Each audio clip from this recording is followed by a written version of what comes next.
আপনি যদি আপনার শরীরকে সুস্থ রাখতে চান, ভালো রাখতে চান, তাহলে আপনাকে তাড়াতাড়ি বিয়ে করতে হবে। আপনি বলবেন হুজুর কোনটার সাথে কোনটা এনে মেলালেন? যখনই আপনি উপযুক্ত বয়সে বিয়ে না করবেন, উপযুক্ত বয়সে বিয়ে না করার কারণে আপনার যৌন চাহিদা মেটাবার জন্য আপনি খারাপ পন্থা বা পদ্ধতি অবলম্বন কিংবা আশ্রয় নিতে পারেন, যার কারণে আপনার মানসিক এবং শারীরিক ক্ষতি সাধিত হওয়ার সম্ভাবনা রয়েছে। এবং এই কারণে একদিকে যেমন আপনার চরিত্র নষ্ট হয়ে যায়, ঠিক তেমনি ভাবে আপনার শরীর, আপনার দেহ নষ্ট হয়ে যাওয়ার পাশাপাশি আপনার জীবনকে আপনি হুমকির মুখে ফেলে দিবেন। এই জন্য ইসলাম বলছে উপযুক্ত বয়সে কোনো মানুষ যদি সামর্থ্যবান হয়ে যায় সেজন্য তাড়াতাড়ি বিয়ে করে ফেলে। এটি তার দেহকে, তার শরীরকে যেমন সুস্থ রাখে, তেমনি তার মন মানসিকতাকেও চাঙ্গা রাখে। এই জন্য যুবক আর তরুণ ভাইদেরকে বলবো, যাদের বিয়ের বয়স হয়ে গিয়েছে, উপযুক্ত বয়স হয়ে গিয়েছে, সামর্থ্য আছে, তারা দেরি না করে বিয়ে করে ফেলুন।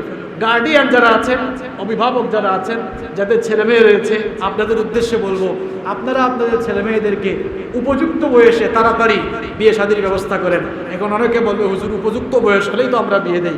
এখন আমাদের সমাজের ট্রেন্ডেন্সি কিংবা প্রথা হয়ে গিয়েছে এমন, আমরা ছেলেদেরকে 30 বছরের উপরে চলে গেলে উপযুক্ত মনে করি, আর মেয়েদেরকে 25-26 বছর হয়ে গেলে তারপর তাদেরকে আমরা বিয়ের উপযুক্ত মনে করি। অথচ একটা ছেলে বালেগ হয়ে যায় তার বহু আগেই, হয়তো 12, 14, 15 বছর বয়সে একটা ছেলে বালেগ হয়ে যায়, 17, 18 বছর, 20 বছর বয়সে একটা ছেলের যৌবন থাকে। আপনার পেটের ক্ষুধা মিটাবার জন্য আপনি যেভাবে খাদ্য গ্রহণ করেন, শরীরেরও কিন্তু একটা ক্ষুধা আছে, তার একটা চাহিদা আছে। ওই চাহিদা মেটানোর ব্যবস্থা যখন মানুষ পায় না, হালাল পন্থায় যখন সে পায় না, তখনই সে হারাম পন্থার দিকে অগ্রসর হয়ে যায়। মা বাবা যারা আছেন, আপনারা আপনাদের ছেলে মেয়েদেরকে উপযুক্ত বয়সে যদি বিয়ের ব্যবস্থা না করে দেন, এই ছেলে মেয়েরা যখনই কোনো অন্যায়, পাপাচার কিংবা কোনো অস্থিরতার কাজ করবে, তার একটা পাপের ভাগ কিন্তু ফ্লেক্সিলুড হয়ে আপনার আমলের খাতায়ও চলে যাবে। এমন এক সমাজে আমরা বসবাস করি যেখানে 18-20 বছরে কোনো ছেলে মেয়েদেরকে বিয়ে দেওয়া হয় না, কিংবা এরা বিয়ের কথা বললে বলে তোর কি বিয়ের বয়স হয়েছে?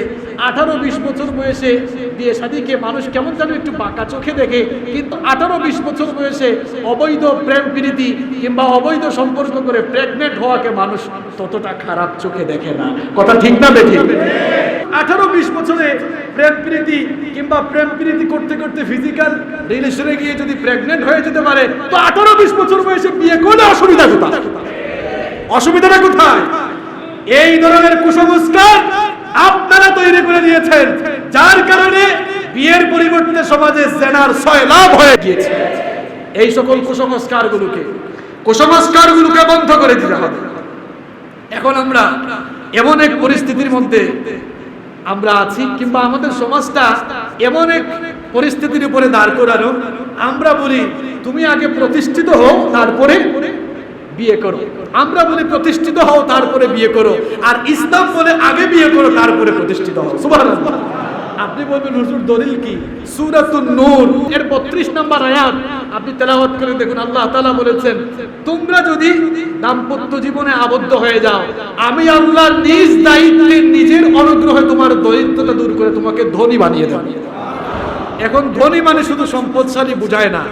ধনী মানে হচ্ছে একটা স্বাভাবিক জীবনে থাকা, স্বাভাবিক একটা সুখ জীবনে থাকা। আরে ভাই, যখনই আপনি যখন দাম্পত্য জীবনে চলে যাবেন, একটা ছেলে একটা মেয়ে যখন দাম্পত্য জীবনে চলে যাবে, তখন তারা মানসিকভাবে প্রশান্তিতে থাকে, তখন অন্যায় কিংবা পাপাচারের দিকে তারা আর ধাবিত হয় না, যার কারণে সে তার যে কাজকর্ম রয়েছে, কাজকর্মের প্রতিও সে মনোযোগী হয়ে যায়। আজকে যুবক আর তরুণ ভাইরা হয়তো একটু খুশি হয়ে যায়, যাই হোক হুজুর আমাদের পক্ষে কিছু কথা বলছে। পক্ষে বললেও এখানে কিন্তু বিপক্ষে আসবে।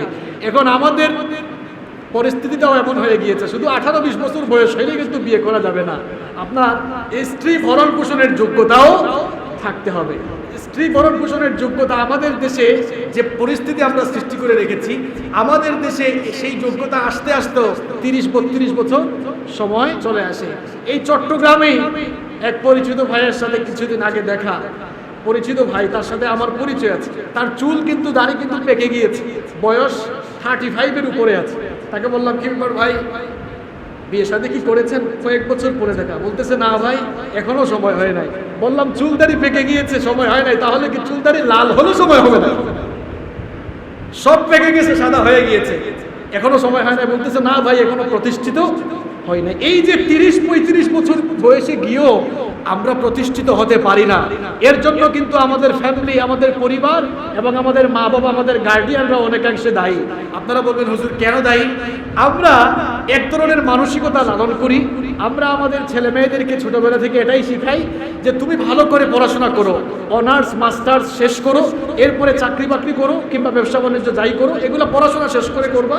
অর্থাৎ বয়স যখন 24-25 বছর হয়ে যাবে তখন তোমার পড়ালেখা শেষ করে তুমি একটা কিছু করবা, ঘর বাড়ি করবা, এরপরে বিয়ে শাদী করবা।